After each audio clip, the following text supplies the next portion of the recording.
વડોદરા જિલ્લામાં સતત વરસી રહેલા ભારે વરસાદને પગલે કરજણ ફાયર વિભાગ સંપૂર્ણ એલર્ટ મોડમાં આવી ગયું છે।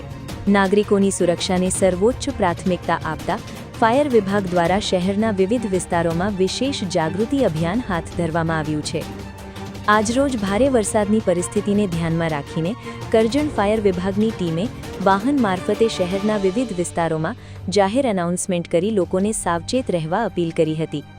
ખાસ કરીને નીચાણવાળા વિસ્તારો, નદી નાળા, પાણી ભરાયેલા માર્ગો તેમજ જોખમી સ્થળોથી દૂર રહેવા સૂચના આપવામાં આવી હતી। ફાયર વિભાગે નાગરિકોને અનુરોધ કર્યો છે કે વરસાદ દરમિયાન કોઈપણ પ્રકારનું જોખમ ન લેવું અને જો કોઈ ઇમરજન્સી અથવા બચાવ કામગીરીની જરૂરિયાત ઊભી થાય તો તાત્કાલિક ફાયર વિભાગનો સંપર્ક કરવો।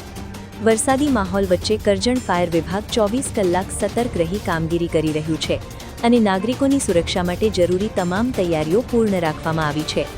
વિભાગ દ્વારા લોકોને અફવાઓથી દૂર રહી સત્તાવાર સૂચનાઓનું પાલન કરવાની પણ અપીલ કરવામાં આવી છે। સુરક્ષિત રહો, સાવચેત રહોના સંદેશ સાથે કરજણ ફાયર વિભાગ સતત જનજાગૃતિ ફેલાવી રહ્યું છે, જેથી ભારે વરસાદની પરિસ્થિતિમાં કોઈ જાનહાનિ કે દુર્ઘટના સર્જાય નહીં। કરજણ નગરપાલિકાના નીચાણવાળા વિસ્તારના રહેવાસીઓને જણાવવાનું કે આજે રાત્રે અને કાલે ભારે વરસાદની આગાહી હોય નજીકના સલામત અને ઊંચાણવાળા સ્થળે સ્થળાંતરિત કરી જવા વિનંતી છે।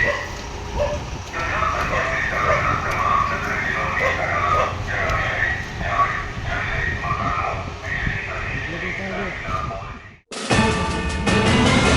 YouTube પર K&K મીડિયા નેટવર્કને સબસ્ક્રાઇબ કરો, ફેસબુક અને ઇન્સ્ટાગ્રામ પર ફોલો કરો અને દરેક પોસ્ટને લાઇક અને શેર કરવાનું ભૂલશો નહીં।